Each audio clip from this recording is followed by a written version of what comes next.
Latest technology courses, best infrastructure మరియు అద్భుతమైన placements. Engineering లో మీ best choice Avion institute of engineering and technology, Ibrahimpatnam.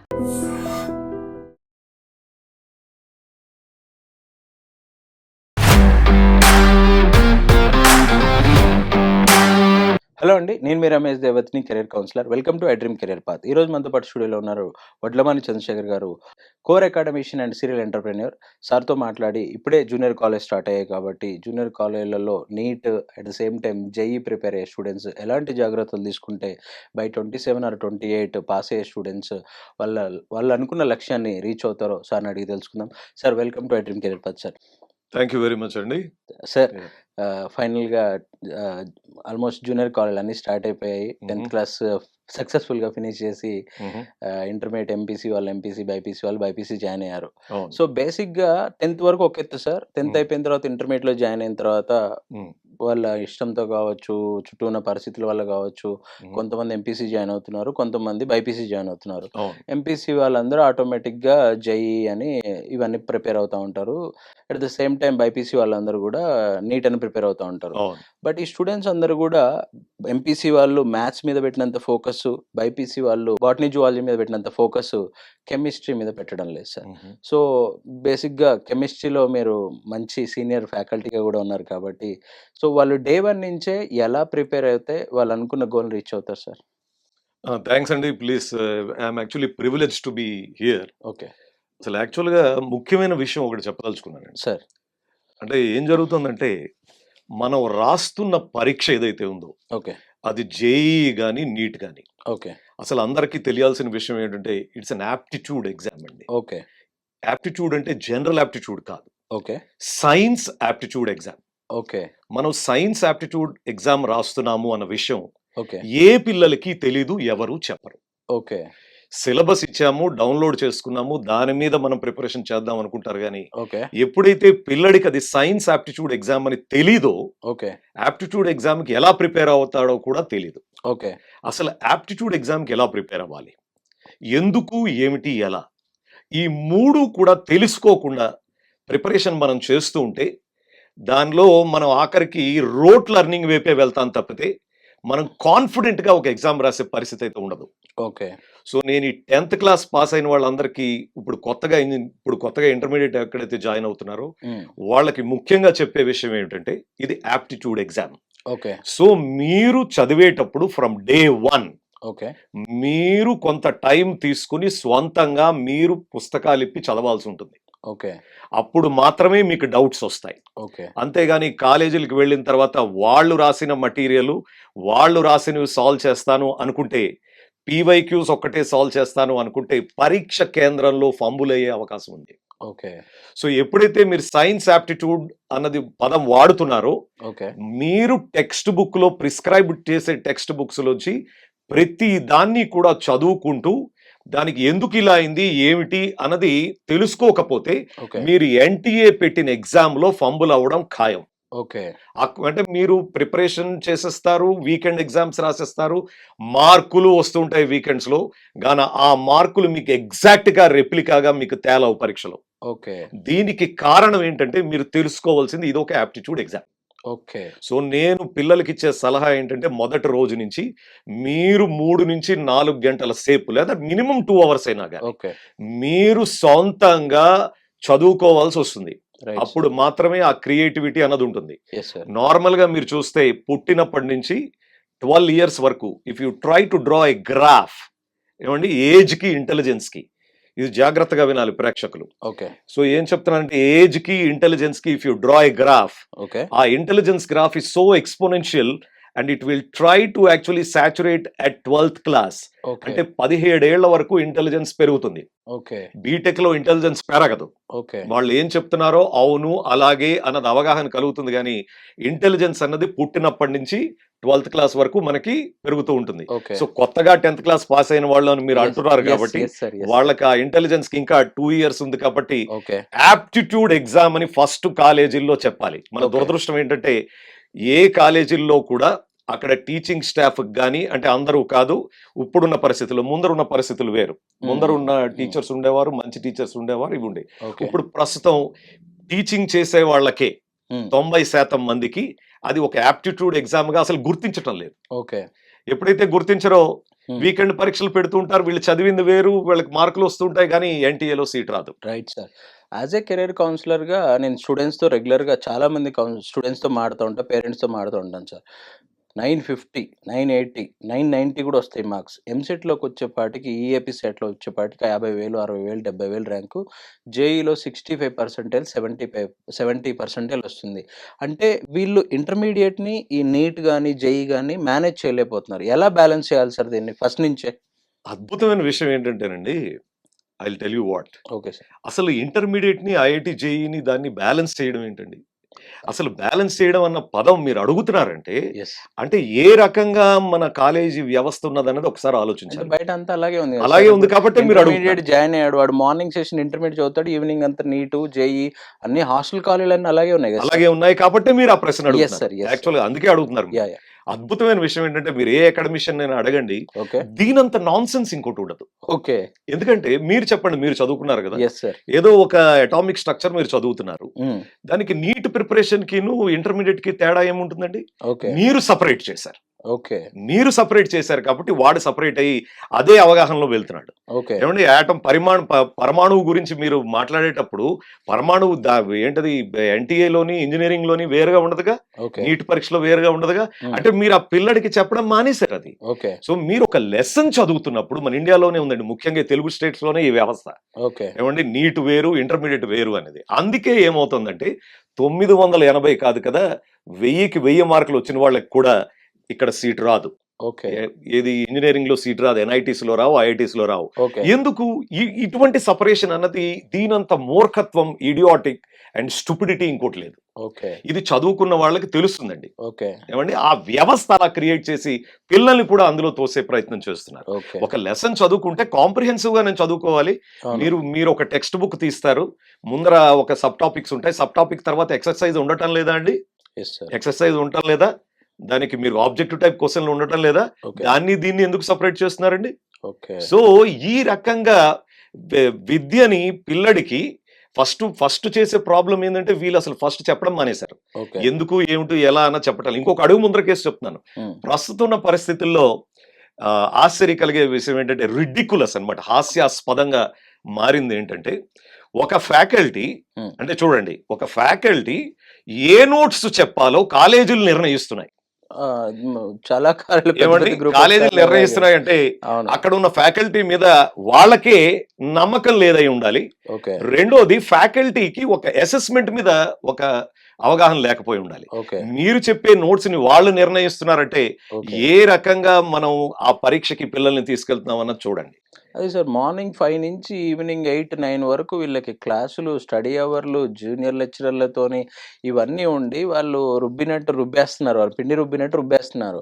So అలా కాకుండా ఒక స్టూడెంట్ అంటే హాస్టల్ కాకుండా ఒక డే స్కాలర్ స్టూడెంట్ ఉన్నాడు, నాట్ టైర్ 1 సార్, హైదరాబాద్ కాదు, ఒక ఖమ్మం, వరంగల్ స్టూడెంట్ ఉన్నాడు, ఒక గవర్నమెంట్ కాలేజ్ చదువుతున్న స్టూడెంట్ కూడా నీట్ కానీ, అది జేఈ కావచ్చు, ఈఏపీ సెట్ కావచ్చు, నాటా కావచ్చు, లేదు అంటే సెంట్రల్ యూనివర్సిటీస్ కండక్ట్ చేసే ఎగ్జామ్స్ కావచ్చు, ఏదైనా వాళ్ళు ఎగ్జామ్ క్లియర్ చేయాలి అంటే ఇంటర్మీడియట్తో పాటు ఏ సబ్జెక్ట్స్ బాగా ఎలా ప్రిపేర్ అయితే వాళ్ళు ఈజీగా క్రాక్ చేయగలరు, మీరు మాత్రమే చెప్పగలరని నేను చాలా రోజుల నుంచి వెయిట్ చేసి మరి మిమ్మల్ని పిలిచాను సార్. సో మీరు మా కెరియర్ పాత్ ప్రోగ్రామ్ ఆడియన్స్ అందరూ కూడా జిల్లాల, మండలాల కేంద్రాల్లో ఉండే పేరెంట్స్ ఉంటారు సార్, వాళ్ళ గురించి, వాళ్ళ పిల్లల కోసం మీరు కొంచెం టిప్స్ ఇవ్వాలి సార్. ఏం లేదండి, మనకి ఎవ్రీథింగ్ వడ్డించే ఉంది. మనం దాన్ని చూడను అనుకుంటే అది మన మూర్ఖత్వం. ఎందుకంటే ఏమిటి సార్ వడ్డించారంటే, మీరు జేఈకి ఎన్రోల్ అయ్యారు, మీకు ఎన్టీఏ సిలబస్ ఇచ్చింది, క్లియర్ గా రాసిచ్చింది. సిలబస్ అంటే టెస్ట్ ఏదో లెసన్స్ కాదండి, దాంట్లో సబ్ టాపిక్స్ తో సహా ఏమేమి చేయాలనేది వివరించింది. మీరు టెక్స్ట్ బుక్ ఉంది, మీకు ఎంతో కొంత కాలేజీల్లో చెప్తున్నారు, అది దాటి చెప్పడం అన్నది నేను వర్ణించాలి అంటే ఒక పదం వాడుతున్నాను. ఎప్పుడైతే సిలబస్ దాటి మీరు చెప్తారో పిల్లడికి, సిలబస్ దాటి ఎప్పుడైతే మీరు పరీక్షల్లో క్వశ్చన్లు ఇస్తారో, ఇట్స్ క్రిమినల్ ఇన్ నేచర్ అండి. దానికి మించిన క్రిమినల్ ఇన్ నేచర్ ఇంకోటి లేదు. అది చాలా తప్పు విషయం. వీళ్ళతో ఏమవుతుందంటే ఈ సిలబస్ కి స్టిక్ ఆన్ అవ్వకుండా, అంటే వీళ్ళు ఒక దీనికి ఫాల్స్ ప్రెస్టేజ్ కి పోయి ఏవేవో చెప్పడము, ఏమండి దానికి మించి చెప్పడము. దానివల్ల ఏమవుతుందంటే వీడు పాపం 1 వీక్ ప్రిపేర్ అవుతాడు. ఉమ్, పరీక్షకి వెళ్ళేసరికి వాడికి ఆ క్వశ్చన్లు కనిపించవు. ఓకే. కనిపించకపోయేసరికి నేను వారం రోజుల నుంచి చదువుతున్నాను కదా, నాకు వేరే వస్తుంది ఏమిటి ఉమ్, ఉమ్, అని ఫస్ట్ వీక్ నుంచి డిప్రెషన్ లోకి వెళ్తూ ఉంటాడు. ఓకే. ఒక్కసారి వీడికి 10th క్లాస్ పాస్ అయిన వాళ్ళ పరిస్థితి ఏంటంటే, 10th క్లాస్ పాస్ అయ్యి ఇలాగా ఈ ఇంటర్మీడియట్ ఫస్ట్ ఇయర్ జాయిన్ అయిన వాళ్ళకి ఇనీషియల్ గా తలనొప్పి రాదండి. ఉమ్, ఆగస్టు సెప్టెంబర్ లో వస్తుంది. ఓకే. అప్పటికి టోటల్ డ్యామేజ్ జరిగిపోయి ఉంటుంది. ఓకే. అండ్ వాళ్ళు అది ఇర్రివర్సబుల్ డ్యామేజ్ అండి. ఓకే. దాన్ని మీరు రివర్స్ చేయలేరు. ఓకే. సో నేనేం చెప్తున్నానంటే, మనకి ఎవ్రీథింగ్ ఉందండి, సిలబస్ ఉంది, డౌన్లోడ్ చేసుకోండి. ఓకే. టెక్స్ట్ బుక్స్ క్లియర్ గా చెప్పారు. ఓకే. ఇప్పుడు కొత్తగా వచ్చిన విధానంలో కూడా టెక్స్ట్ బుక్ కి అనుసంధానంగా ఓకే. అని పదం వాడుతోంది ఎన్టీఏ. ఇప్పుడు ఓకే. కొత్తగా ఇప్పుడు 2-3 రోజుల నుంచి జరుగుతున్నది. ఉమ్, టెక్స్ట్ బుక్ కి అనుసంధానంగా దానికి దగ్గరలో ప్రశ్నలు ఇవ్వండి అని. ఓకే. అది ఇవ్వకుండా వీళ్ళు ఇష్టం వచ్చినట్టు అడిగి పిల్లల కాన్ఫిడెన్స్ ని దెబ్బతీయడంలో ప్రస్తుతం ఈ ఇంటర్మీడియట్ కాలేజీలు అయితే నడుస్తున్నాయి. నేను అనుభవంతో చెప్తున్నాను. ఓకే. సార్ ఇప్పుడు ఈ ఎంపీసీ అయిపోయిన వాళ్ళందరూ జేఈనే రాయాలా? బైపీసీ అయిపోయిన వాళ్ళందరూ నీటే రాయాలా? అసలు వేరే ఆల్టర్నేటివ్ ఎగ్జామ్స్ ఏమేమి ఉన్నాయి? దానికి ఎప్పటి నుంచి ప్రిపేర్ అవ్వాలి? అవి ప్రిపేర్ అవ్వడం వల్ల వాళ్ళకి ఏ కోర్సులో జాయిన్ అయ్యే ఛాన్స్ ఉంది ఏమని చెప్పగలరా సార్? అద్భుతమైన క్వశ్చన్ అండి ఇది. యాక్చువల్ గా ఓకే. మన భారతదేశంలో సార్. ప్రొఫెషనల్ గైడెన్స్ అన్నది ఓకే. అసలు అదేమిటో కూడా తెలియదు. ఓకే. కెరియర్ గైడెన్స్ అంటే మన ఇళ్లలో అడగడము, అవును. మా పిల్లడు ఎవరైనా ఐఐటి జాయితే వాడిని అడగడము, ఏ కాలేజ్ బాగుందంటే అడగడం, పక్క వాళ్ళని అడగడం, వీళ్ళని వాళ్ళని అడగడం చేస్తున్నాం. అవును. అవును. ప్రొఫెషనల్ కెరియర్ గైడెన్స్ అన్నది um, it is there in every country అండి. Okay. Developed and second world countries also, yes. Even in some third world countries also. Okay. ఈ ప్రొఫెషనల్ కెరియర్ గైడెన్స్ అనేది కొత్తది. ఓకే. మీరు పిలవగానే రావడానికి కూడా కారణం అదే. సార్. ఎందుకంటే కెరియర్ గైడెన్స్ మీద ఇటువంటి అవగాహన అనేది ప్రజలకు లేదు. Yes sir. ముఖ్యంగా టైర్ 1, టైర్ 2 సిటీస్ లో అయితే అదేమిటో కూడా తెలియదు. ఓకే. ఇంకా టైర్ 1 సిటీస్ లో కూడా ఏం తెలియదండి. ప్రొఫెషనల్ కెరియర్ గైడెన్స్ అంటే ఏంటి, నీ స్ట్రెంగ్స్ ఏంటి, ఓకే. నువ్వు ఇంటర్మీడియట్ ఎంపీసీ వరకు మ్యాథ్స్ ఎందుకు తీసుకోవాలి, ఓకే. ఏమంటే నెక్స్ట్ నీ కెరియర్ గోల్స్ ఏమిటి. ఓకే. ఇది పక్క వాళ్ళు ముందర వాళ్ళు అడిగితే కాదండి. ప్రొఫెషనల్స్ ఉండాలి. ఓకే.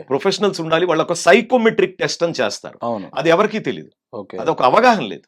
ఓన్లీ ఇంటర్నేషనల్ స్కూల్స్ వరకు అది జరుగుతుంది అనుకుంటా. కొంతవరకు జరుగుతుందండి. వాడికి ఒక కెరియర్ కౌన్సిలర్ ఉంటారు. అవును. అవును. ఇక్కడ మన ఇంటర్మీడియట్ కాలేజీల్లో లెక్చరర్ కి ఉదయం 5 నుంచి రాత్రి 10 వరకు క్లాసులు ఉంటాయి. అవును. వాడు కెరియర్ కౌన్సిలింగ్ చేయడానికి వాడికి అవకాశమే లేదు. ఓకే.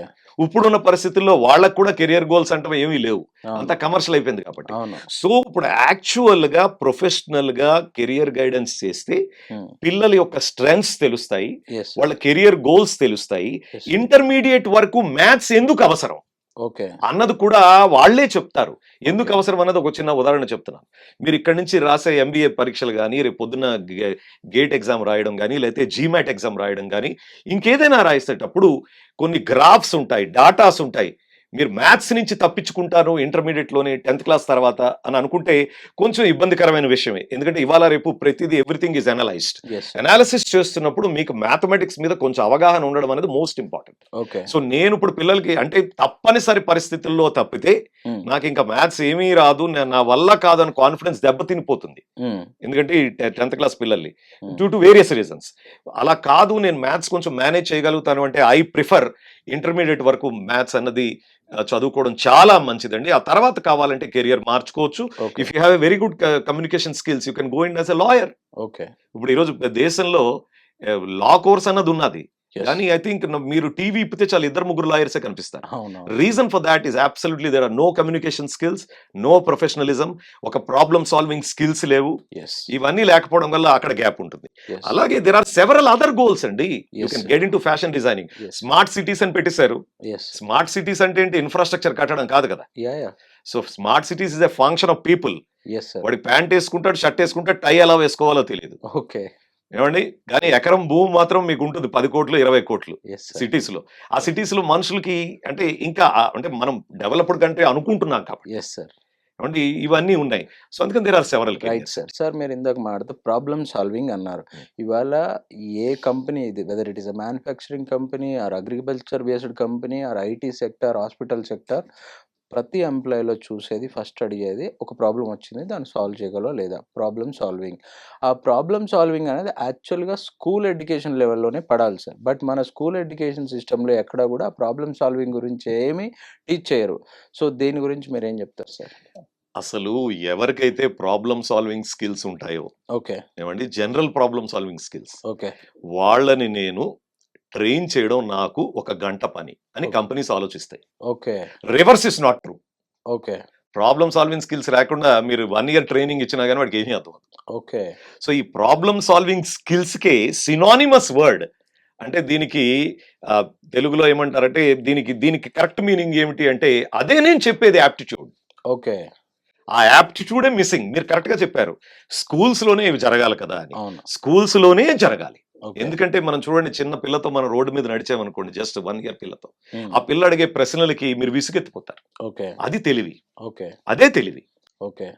ఆ తెలివి మీరు ఏజ్ వెళ్తూ ఉన్న కొద్దీ మీరు ఆ క్వశ్చన్లు అడగడం మానేస్తారు. హ్మ్.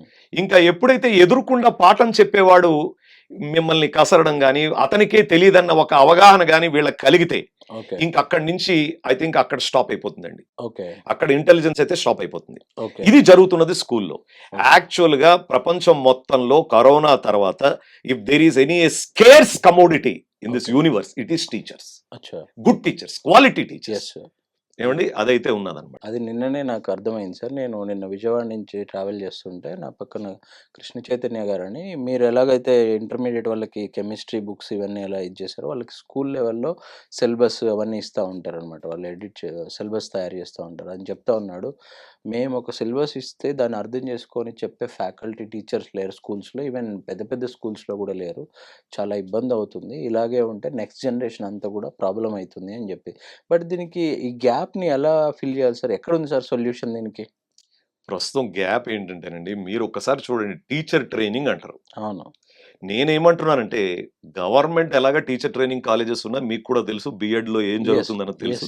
ఎవరో కాలేజీకి వెళ్ళే పరిస్థితి లేదు. అవును. అంతా కూడా అక్కడ కూడా ఓ రకమైన Commercial. స్కామే నడుస్తుంది, కమర్షియల్ నడుస్తుంది. అవును. సో అటువంటప్పుడు అందరికీ తెలిసి కూడా చేయని పనులు ఏంటంటే కాలేజీల్లో కానీ స్కూల్లో కానీ ఇన్ సర్వీస్ ట్రైనింగ్ ఉండాలండి. ఓకే. ఇన్ సర్వీస్ ట్రైనింగ్ ఉండాలి. ఉంది, ఓకే. ఉన్నది ఏదో సింబాలిక్ గా. ఓకే. ఎందుకు సింబాలిక్ గా చేస్తున్నారు? బయట ఫ్యాకల్టీ లేరు. ఈ రోజు నేను చెప్తున్నాను, ఐఎమ్ అన్ ఎంటర్ప్రెన్యూర్. ఓకే. నేను కొన్ని కాలేజెస్ స్థాపించాను. ఓకే. నేను ఇప్పుడు ప్రస్తుతం 90% ఆఫ్ ద ఫ్యాకల్టీ ఎవరండి? 90% ఎవరంటే ఈ కొత్తగా ఐఐటీలు పాస్ అయిన వాళ్ళు, బీటెక్ పాస్ అయిన వాళ్ళు. వాళ్ళు రోజువారీ వాళ్ళకి డబ్బులు కావాలి కాబట్టి వాళ్ళు టీచర్స్ కింద జాయిన్ అవుతున్నారు. ఓకే. అంటే వాడికి కెరియర్ గోల్ ఏం లేదు. ఓకే. ప్రస్తుతం ఈ రోజు ఎలా వెళ్ళాలి, నాకు 7 days నాకు డబ్బులు ఎలా కట్టాలి, రెంట్ ఎలా కట్టాలి, ఈ రకంగా ఆలోచించి జాయిన్ అవుతున్నారు. ఫర్ ఎగ్జాంపుల్, నేను ఐఐటి చాలా మందిని రిక్రూట్ చేశాను. వాళ్ళకి యావరేజ్ సాలరీ 30,000 to 40,000 మేము పే చేసాం. ఓకే. అదే పిల్లలు మరి అదే వాళ్ళే మరి టీచింగ్ కింద వాళ్ళు ఒప్పుకున్నారు 30,000-40,000 కి. ఓకే. ఈ రకంగా ఉందండి టీచర్ది. ఇప్పుడు ఏం ఓకే. చేయాలి సార్ దీనికి అంటే, నిజంగా ప్రొఫెషనల్ ఎవరైనా కాలేజీని నడిపితే కమర్షియల్ గా ఆలోచించకుండా ఇన్ హౌస్ ట్రైనింగ్ అన్నది పెట్టాలి. ఓకే. దాన్ని ఏదో సింబాలిక్ గా చేయకుండా ఐ థింక్ అద్భుతమైన ప్రొఫెషనల్స్ తీసుకొచ్చి మోటివేట్ చేసేటట్టుగా, టీచింగ్ మోటివేషన్, నార్మల్ మోటివేషన్ మనకు చాలా దొరికిపోతారు. టీచింగ్ లో మోటివేషన్ దొరికేటట్టుగా వాళ్ళకి టీచింగ్ ట్రైనింగ్ ఇవ్వాలండి. అప్పుడే గ్యాప్ ఫిల్ అవుతుంది. ఇంకొకటి ఏంటంటే, మీరు చూడండి సౌత్ కొరియాలో వాళ్ళు ఏం చేశారంటే, ఈ టీచర్ స్కేర్సిటీ ఉందని చెప్పి ప్రొఫెషనల్స్ అందరికీ లెటర్ రాసింది గవర్నమెంట్. ఓకే. అంటే మీరు ఇప్పుడు ఉద్యోగంలో ఉన్నారు, మీరు యూఆర్ ఏ పిహెచ్డి, రైట్, మీకు సైన్స్ మీద అవగాహన ఉంది అంటే ఓకే. 10th క్లాస్ వరకు అయితే యా, ఎప్పుడో మర్చిపోయి ఉండొచ్చు, కానీ మీరు 8th 9th అయితే చెప్పచ్చు. They have letter released a letter okay. To ask all the professionals to come and 1 hour teaching చేయమని చెప్పారు స్కూల్స్ లో. ఓ ఓకే. టీచింగ్ చేయమని చెప్పారు. That's great sir. సో వాళ్ళకి టీచింగ్ మీద అయితే ఒక రకమైన ఇది ఉంటుందండి, ఓకే. మనం టీచింగ్ చేయాలని చెప్పి. Yeah, yeah. It's not a commercial aspect, right sir. But అలా ఇన్వైట్ చేయగలగాలి. ఇంత పెద్ద ఇది భారతదేశం ఉంది. ఇండియా లాంటి పెద్ద కంట్రీ అండ్ ప్రపంచంలోనే చాలా పెద్ద ఎడ్యుకేషన్ వ్యవస్థ ఉన్నటువంటి కంట్రీలో అంత ఈజీ కాదు. ఒక్కొక్క స్టేట్ ఒక్కొక్క రూల్. ఎందుకంటే మనకి ఎన్ఈపి అని ఒక అద్భుతమైన ప్రోగ్రామ్ తీసుకొచ్చారు మన లోకల్ పొలిటీషియన్స్. ఒక స్టేట్లో పాలిటిక్స్ పెట్టి ఒక స్టేట్ లో చేస్తే మాకు ప్రాబ్లం అవుతుంది, ఒక స్టేట్ లో ఒక స్టేట్ అయితే మాకు నీటే వద్దని చెప్తారు. ఇప్పుడు అవును. తమిళనాడు మాకు నీటే వద్దని చెప్తారు. సార్ ఇప్పుడు సరే నీట్ అంటే ఇప్పుడు గుర్తొచ్చింది, రీనీట్ జరిగింది కదా సార్. సో కొంతమంది పిల్లలు ఫస్ట్ టైం బాగా పర్ఫామ్ చేయగలిగారు, సెకండ్ టైంకి వచ్చేసరికి వాళ్ళు పర్ఫార్మెన్స్ చేయలేకపోయారు రీనీట్లో. అంటే అసలు వాళ్ళు ఆ 2 years బాగా ప్రిపేర్ అయ్యి ఉంటే ఎప్పుడు ఎగ్జామ్ పెట్టినా పర్ఫామ్ చేయాలి కదా సార్. సో దీనికి ప్రాబ్లం ఏంటంటారు సార్? నేను అదే చెప్తున్నానండి. మీరు మీరు మీరు ప్రశ్న అడిగినలోనే సమాధానం ఇచ్చారు. ఓకే. ఏం చెప్పారు? నిజంగా 2 years అద్భుతంగా ప్రిపేర్ అయితే మీకు Yeah. బాధ ఎందుకని. ఎస్. ఎవరు ప్రిపేర్ అయ్యారండి? మీరు ఒక్కసారి చూపెట్టండి, ఒక్క స్టూడెంట్ అయినా ప్రిపేర్ అయిన వాడు ఉన్నాడా? ప్రిపరేషన్ అంటే ఏంటి? ఓకే. ప్రిపరేషన్ అంటే ఏంటండి? మీరు ఒక కాలేజీలో జాయిన్ అయ్యారు, ఆ మెటీరియల్ చదివారు, 1 నుంచి 80 వరకు బట్టి పెట్టారు, ఇవే వస్తాయని చెప్పారు, మీ మెటీరియలే చదివించారు. మరి రీనీట్ పెడితే వాడు ఇబ్బంది పడతాడు కదండి. ఎలా చదవాలి? అది సైన్స్ యాప్టిట్యూడ్ అని తెలుసుకోవాలి. మీకు ప్రతి లైన్ మీద ఒక అవగాహన ఉంది, ఒక సబ్ టాపిక్ మీద అవగాహన ఉందంటే మీరు ఇలా కూర్చుని మీరు ఎప్పుడైనా రీనీట్ పెట్టుకోండి అని ఆ పిల్లడి కాన్ఫిడెన్స్ వస్తుంది. అటువంటి వాళ్ళు ఎంతమంది ఉన్నారండి? ఒక 5 నుంచి 10 వరకు ఉంటారు నాకు తెలిసి, ఈ 22 లక్షల మందిలో నేను చెప్పేది. సో అందుకని ప్రతి వాళ్ళకి కూడా ఒక రకమైన వేదన ఇప్పుడు యాక్చువల్ గా వాళ్ళు ఏమవుతుందో అన్నది. నాకు తెలిసి ఏమవుతుందంటేనండి, ఆల్మోస్ట్ 50% విల్ ఫంబుల్. ఇప్పుడు మనమే ఉన్నామండి, మన పరీక్ష క్యాన్సిల్ చేస్తే మీకు మొదట వచ్చిన మార్కులు ఐ థింక్ వాళ్ళకి ఫస్ట్ కాన్ఫిడెన్స్ పోతుంది. ఎప్పుడైతే కాన్ఫిడెన్స్ పోతుందో, ఆ ఫిజిక్స్ పేపర్ కూడా టఫ్ గా ఇచ్చాడు. ఫస్ట్ పేజ్ చూడగానే ఏంటివి ఇలా ఉన్నాయని చెప్పి వాడు రెండో పేజ్ చూడు.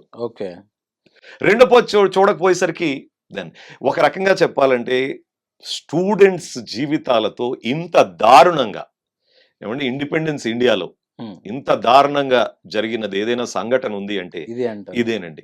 ఇది ఘోరం. ఇప్పుడు ఇంకా అయిపోలేదండి రామ్ గారు, ఇంకా అయిపోలేదు. రిజల్ట్ వచ్చిన తర్వాత మీరు చూద్దరు కానీ ఏం జరుగుతుందో. ఏమండి, ఇది మీకు అర్థమై ఉంటుంది నేను ఏం చెప్పదలుచుకున్నాను. సార్ ఇప్పుడు ఆల్రెడీ ఈ ఇయర్ జాయిన్ అయిన వాళ్ళు ఇంటర్మీడియట్ కాకుండా లాస్ట్ ఇయర్ జాయిన్ అయ్యారు, ఫస్ట్ ఇయర్ అయిపోయింది.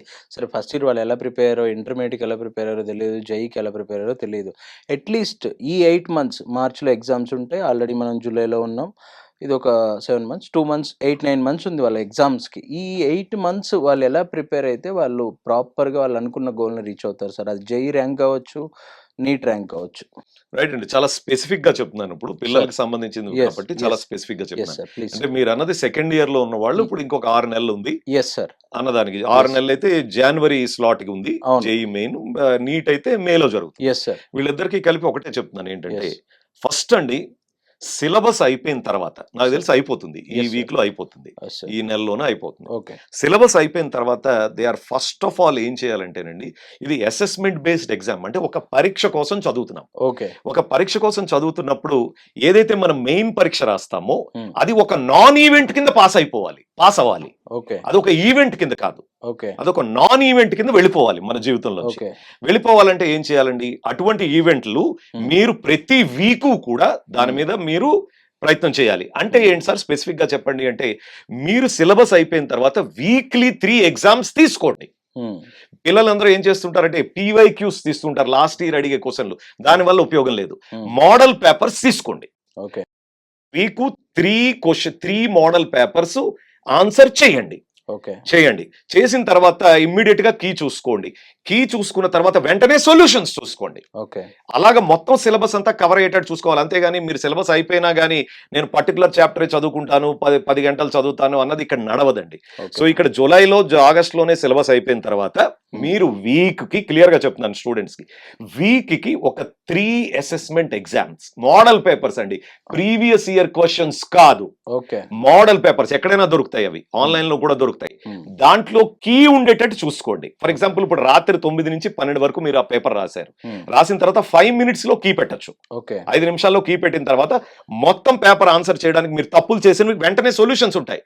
ఆ సొల్యూషన్స్ మీరు అరగంటలో కంప్లీట్ చేయొచ్చు. సో ఈ రకంగా ఎప్పుడైతే చేస్తారో మొత్తం సిలబస్ మీరు కవర్ అవుతున్నట్టుగా ఉంటుంది. మీరు ఉదయం నుంచి సాయంత్రం వరకు చదువుకోవచ్చు, ప్రిపరేషన్ చేసుకోవచ్చు. నేను అడిగేది ఆ 3 hours మాత్రమే.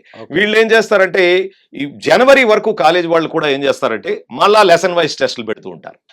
లెసన్ అంటే నిజంగా స్టూడెంట్ క్రాక్ చేయాలి, ఏమండి మాకు అన్ని వచ్చేసు, సిలబస్ అయిపోయింది, ఇంకా లెసన్ వైజ్ చదవడానికి నాకు ఓపిక లేదు అనుకుంటే, నాకు తెలిసి వీక్ కి ఒక 3 ఎగ్జామ్స్ అయితే ప్రిపేర్ అయ్యేటట్టుగా చూసుకుని తప్పులు వెంటనే కూడా సరిదిద్దుకుంటే ఆ రకంగా కాన్ఫిడెన్స్ లెవెల్స్ పెరుగుతాయండి. And let me tell you the average of all the marks what you get it in this assessment exams will be the exact replica of the exams what you get it in your final exam with 5 to 10% error. Right sir, this is the thumb rule and this is my suggestion to the students. సరే ఎవరో ఒకరు మాట్లాడాలి, ఎవరో ఒకరు question చేయాలి కాబట్టి ఇదంతా ఒక పార్ట్. జూనియర్ కాలేజ్ సిలబస్ జరుగుతూనే ఉంటుంది, నీట్ ఎగ్జామ్స్ ప్రిపేర్ అవుతూనే ఉంటారు, జేఈ ప్రిపేర్ అవుతూనే ఉంటారు. ఇక్కడికి college principals, management, commercials enter అవుతాయి ఆగస్టు తర్వాత. అదర్ స్టేట్ యూనివర్సిటీస్ ఒకప్పుడు ఫేమస్ అయ్యి బాగుంటాయి, ఇప్పుడు అంతేం బాగాలేవు, I can say openly. But still మన పేరెంట్స్ ఈ జేఈని మెయిన్ ఫోకస్ని ట్రాక్ పక్కన పెట్టేసి ఏంటంటే డేటా కలెక్ట్ చేయడం, మా దగ్గర అడ్మిషన్లు అయిపోతున్నాయి, అడ్మిషన్లు అమ్ముకోవడం. ఈ కాలేజీ వాళ్ళు ప్రిన్సిపల్స్ నీకు అప్లికేషన్కి 200 ఇస్తా 300 ఇస్తా అని చెప్పేసి ఆ యూనివర్సిటీ వాడు ముందే ఆ హెడ్ ఆఫీస్కి వెళ్ళి ఒక 5 లక్షలు వాళ్ళకి ఇస్తే ప్రతి కాలేజీలో ఎంట్రీ ఇచ్చేస్తాడు. పిల్లలు చదువుకోకుండా ఈ సెమినార్లే అవుతున్నాయి. చాలా పేరెంట్స్ కంప్లైంట్ చేశారు, స్టూడెంట్స్ కంప్లైంట్ చేశారు నాకు, ఏంది సార్ చదవనీయకుండా ఇదే అవుతుంది, రోజు 20,000 30,000 వీళ్ళు ఈ ఎగ్జామ్స్ ఫీజుకే అప్లికేషన్స్ ఫీజులే కడుతున్నారు. అది నాకేం అర్థం కావట్లేదు. సో దీని గురించి మీరేం కామెంట్ చేస్తారు సార్? ఏం లేదండి, సింపుల్ ఏంటంటే పిల్లలకి ఫస్ట్ అర్థం అవ్వాలి ఏంటంటే, ఇప్పుడు ఎన్ఐటీస్ లో ఏదో చెప్పేస్తారని కాదండి. యా ఎన్ఐటీస్ లో ఏం చెప్పరు. యా కొన్ని ఎన్ఐటీస్ లో అయితే అసలు ఏం చెప్పరు. ఓకే అయినా కానీ స్టూడెంట్ ఎన్ఐటీకే వెళ్ళాలి. ఓకే రీజన్ ఎందుకు చెప్తున్నానంటే వాళ్ళ దగ్గర అలుమినాయి ఉంటుందండి. అచ్చా వాళ్ళ అలుమినాయి ఉంటుంది, ఆ Okay. బ్రాండ్ కి ఒక వాల్యూ ఉంటుంది. ఎస్ సార్ ఏమంటే అందుకని అక్కడికి ఫస్ట్ ఎవరు వచ్చినా కానీ కెరియర్ ప్లేస్మెంట్స్ ఏమైనా ఉంటే అక్కడికి వెళ్తారు. ఓకే అండ్ గవర్నమెంట్ ఫండింగ్ ఉంటుందండి. ఓకే ఫర్ ఎగ్జాంపుల్ ఏంటంటే, ఇప్పుడు సిల్వర్ మిర్రర్ టెస్ట్ అని చేయాలి కెమిస్ట్రీలో. ఇప్పుడు నేను గవర్నమెంట్ ఇంజనీరింగ్ కాలేజీలో చదువుకున్నాను, ఆంధ్ర యూనివర్సిటీ. అందులో సిల్వర్ మిర్రర్ టెస్ట్ కావాలి అని నాకు అన్నప్పుడు ఈ బెంచ్ మీద 100 ఉండేవి. ఓకే ఇప్పుడు అదే మీరు ప్రైవేట్ కాలేజీకి వెళ్ళారు అనుకోండి, ఓకే ఒక్క సిల్వర్ మిర్రర్ టెస్ట్ ఇంతే ఉంటుంది బాటిల్.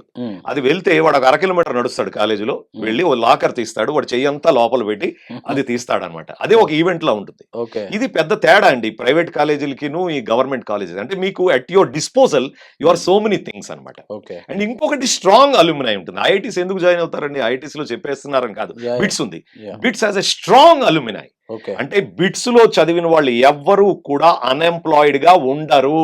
ఓకే గుర్తుపెట్టుకోండి అది. ఓకే ఎందుకంటే అంత స్ట్రాంగ్ అల్యూమినై. ఆ గ్రూప్ లోకి మీరు ఎంటర్ అవ్వాలంటే అడ్మిన్ మిమ్మల్ని పంపించాలంటే మీ సర్టిఫికేట్ చూడాలి, మీరు Okay. బిట్స్ పిల్లని అని. అప్పుడు వాళ్ళు ఎంటర్ చేస్తారు. ఓకే నాకు ఉద్యోగం లేదు అనగానే alumni will place you. Okay అందుకని వీటిల్లోకి వెళ్ళాలని నేను ఫస్ట్ సూచిస్తున్నాను, ఓకే ఎన్ఐటీస్ గానీ ఐఐటీస్ గానీ బిట్స్ గానీ. ఓకే రెండోది ఏంటంటే ఇంకా ప్రైవేట్ కాలేజీల గురించి చెప్పడానికి ఏం లేదండి. ఓకే అద్భుతమైన విషయం ఏంటంటే అసలు ఆ మేనేజ్మెంట్స్ అంటే ఇప్పటి వరకు యాప్టిట్యూడ్ ఎలాగా లేదు. ఇంకా కాలేజీకి వెళ్ళిన తర్వాత టోటల్ గా సృజనాత్మకత అనేది చచ్చిపోతుంది, ఓకే క్రియేటివిటీ అనేది చచ్చిపోతుంది. అద్భుతమైన విషయం ఏంటంటే మన కాలేజీలకు ఎంటర్ అవగానే కొన్ని కాలేజీలు ఆ ఇన్నోవేషన్ హబ్ అని ఉంటుంది. ఓకే ఏమండి అక్కడ ఇన్స్ట్రక్టర్లు ఉండరు, ఇన్స్ట్రక్టర్కే రాదు, ఓకే పిల్లలకి రాదు. ఓకే ఏమండి సో ఈ అన్ని ప్రైవేట్ కాలేజీలు ఒకటేనండి. రైట్ సార్ కొంతమందికి చూడండి, అద్భుతమైన విషయం ఏంటంటే కొన్ని ఫీజులు గ్రేడింగ్ చేశారు గవర్నమెంట్. ఓకే మన గవర్నమెంట్ కూడా అలాగే ఉందండి. ఓకే ఫీజులు గ్రేడింగ్ ఎలా చేశారు? ఏదో ప్లేస్మెంట్స్ ఆధారంగా చేశారో ఏదో సంథింగ్, ఏదో ఓల్డెస్ట్ ఇన్స్టిట్యూషన్ ఏదో. ఓకే నేను అడుగుతున్నానండి, ఈ రోజు మీరు ఫీజులు పెంచారు కదా, ఆ ఇన్స్టిట్యూషన్స్ ఎప్పుడైనా పేటెంట్స్ ఫైల్ చేశాయా? ఓకే మీరు ఏం తయారు చేశారండి? గత 30 ఏళ్ళ నుంచి మీదే టాప్ కాలేజ్ అనుకుందాం, పేర్లు తీదలుచుకోలే, మీకు 10 లక్షల ఫీజు అనుకుందాం. మీరు గత 30 ఏళ్ళ నుంచి తయారు చేసింది ఏంటి? ఓకే పేటెంట్ ఫైల్ చేశారా? ఫైల్ చేస్తే దానికి అప్రూవల్ వచ్చిందా? ఓకే ఏం చేశారు మీరు? ఏం చేశారంటే నేను చెప్తానండి, వాళ్ళు చెప్పరు, నేనే చెప్తాను. ఏం చేశారంటే, లేదు సార్ మా కోర్స్ అయిపోయింది, మా పిల్లడికి కేప్ జెమినీ వచ్చింది, లేకపోతే ఇంకేదో వచ్చింది, ఉద్యోగం చేస్తున్నాడని. ఓకే అంతే, వాళ్ళు చేసింది అంతే, ఉద్యోగాలు ఇస్తున్నారు అంతే. Okay. ఏది టాప్ కాలేజీల్లో, అది కూడా యావరేజ్ ప్యాకేజీలు మీకు తెలుసు. ఎస్ సార్ ఎవరికి 8 లక్షలు 7 లక్షలు 3 లక్షల నుంచి కూడా ఉన్నాయి, అవి కూడా అడ్వర్టైజ్ చేసుకునే పరిస్థితి. ఓకే కానీ ఎంతమంది పేటెంట్స్ ఫైల్ చేశారండి? ఓకే ఎంతమంది కమ్యూనికేషన్ స్కిల్స్ ఉన్నాయి? ఓకే దాని మీద మీరు ఏం చేశారు? ఒక్క పేటెంట్ చూపెట్టమనండి. ఓకే మీరు 30 లక్షలు పెట్టారు కదా కాలేజీ, మీరు మేనేజ్మెంట్ సీట్లలో కూడా డబ్బులు తీసుకుంటున్నారు కదా, ఆ కాలేజీల్లో మీరు ఎస్టాబ్లిష్ చేసిన దగ్గర నుంచి ఇప్పటి వరకు ఓకే మీరు ఏం చేశారు? ఒక్కటి చూపెట్టమని, ఫైలింగ్ చూపెట్టమని, నాకు అప్రూవల్ వద్దు. రైట్ సార్ అలాంటి పరిస్థితుల్లో ప్రైవేట్ కాలేజీలు ఉన్నప్పుడు ఇంకా జనాభా మనకు తెలుసు 140 కోట్లు మన దేశ జనాభా. ఎస్ సార్ సో ప్రతి కాలేజీకి కూడా అడ్మిషన్లు అవుతూ ఉంటాయి. సార్ చంద్రశేఖర్ గారు, సరే ఇవన్నీ ఒక ఎత్తు అయితే ఇప్పుడు ఇండస్ట్రీలోకి ఇంకొక కొత్త జూనియర్ కాలేజ్ వచ్చాయి. అవేంటి అంటే నీటు జేఈలు అయిపోయినాయి, ఆ బిజినెస్ అయిపోయింది. ఇప్పుడు క్లాట్ అని, ఇంటర్మీడియట్ విత్ క్లాట్ అని, ఇంటర్మీడియట్ విత్ ఐపీ మ్యాట్ అని, డిజైన్ కోర్సెస్కి సంబంధించిన కాలేజ్ కూడా వచ్చాయి. ఇది ఒక కైండ్ ఆఫ్ బిజినెస్, బట్ కొంతమంది ఆర్ డూయింగ్ గుడ్, కొంతమంది ఒకళ్ళని చూసి ఒకళ్ళు స్టార్ట్ చేస్తున్నారు, ఒక 2-3 ఇయర్స్ తర్వాత అవి క్లోజ్ అయిపోతున్నాయి. సో పిల్లలు ఇబ్బంది పడుతున్నారు. సో ఈ క్లాట్కి కానీ తర్వాత ఈ ఐపీ మ్యాట్కి కానీ ప్రిపేర్ అయ్యే పిల్లలకి మీరు ఏమైనా సజెషన్ చేస్తారు? చాలా మంచిదండి అది. యాక్చువల్గా క్లాట్ కానీ ఐపీ మ్యాట్ కానీ ఇంటర్మీడియట్ తర్వాత జాయిన్ అవ్వడం అనేది చాలా చాలా మంచిది. ఓకే ఆ ఎగ్జామ్స్ కూడా యాప్టిట్యూడ్ ఎగ్జామ్సే. ఓకే నిజంగా ఆ కోణంలో పిల్లల్ని తీసుకెళ్తారు అంటే అటువంటి కాలేజీలో జాయిన్ అవ్వడం చాలా ఇంపార్టెంట్. ఓకే మీరు ఎందుకు మూసేస్తున్నారు సార్ 2-3 ఇయర్స్ తర్వాత అని అంటే అవగాహన లేక, ఓకే అంటే క్లాట్ అవగాహన లేక, ఓకే ఐపీ మ్యాట్ అంటే ఏమిటో తెలియక, ఓకే కాలేజీల్లో చెప్పక, Okay. స్కూళ్లలో చెప్పక, ఓకే దీనివల్ల మూసేస్తున్నారు. కానీ but these courses are the one we should actually ఒకసారి చూడాల్సి వస్తుందండి ఆ కోర్సులు ఇవి. I think they have a great future అన్నమాట. Okay. Great future in fact. So right sir, thanks for your time and information. మళ్ళీ ఒక ఎపిసోడ్ చేద్దాం సార్ మనం హైయర్ ఎడ్యుకేషన్ గురించి. సో ఇది జూనియర్ కాలేజీలు 10th అయిపోయిన పిల్లల కోసం అండ్ పేరెంట్స్ కోసం. ఇంటర్మీడియట్ అయిపోయిన తర్వాత ఇప్పుడు ఇంజనీరింగ్ ఇవన్నీ జరుగుతూ ఉన్నాయి, అడ్మిషన్స్ అండ్ వాళ్ళ ఫ్యూచర్ కెరీర్స్ గురించి కూడా ఇంకొక ఎపిసోడ్ చేద్దాం sir. Thank you sir, thanks for your time. Yeah same అండి. Thank you Ram, privilege to be here. Right sir. Thank you. So చూశారు కదండి parents and students, after 10th class ఎవరైతే JEE or NEET prepare అవుతున్నారో or only intermediate or either any competitive exams like IPMAT కావచ్చు, CLAT కావచ్చు, మీరు కొన్ని సూచనలు పాటిస్తే కనుక మీరు అనుకున్న లక్ష్యాన్ని రీచ్ అవ్వచ్చు. సో పేరెంట్స్ ఈ ఇన్ఫర్మేషన్ని మీ ఫ్రెండ్స్ అండ్ ఫ్యామిలీస్తో కూడా షేర్ చేసుకోండి. Thank you and all the best. And for more videos, Please subscribe to iDream. Please subscribe to iDream. Please subscribe iDream. And please subscribe to iDream. For more videos, subscribe to iDream. please like, share and subscribe to the channel. Congratulations, iDream. Subscribe to iDream. Subscribe to iDream. So subscribe to iDream Media. iDream की iDream team अंदर की huge congratulations. Please subscribe iDream Media. Please subscribe to iDream. Subscribe iDream. Please subscribe to iDream. iDream అంటే నా కళల channel subscribe చేసుకున్న నోరు తిరుగుతలేదు, మీరైతే గంట గుర్తు కొట్టండి. For more such videos, please subscribe to iDream. Subscribe to iDream. Please subscribe to iDream. Please subscribe iDream Media. Please do subscribe to iDream. Please subscribe to iDream Media. For best entertainment and information, please subscribe iDream. And don't forget to subscribe to iDream.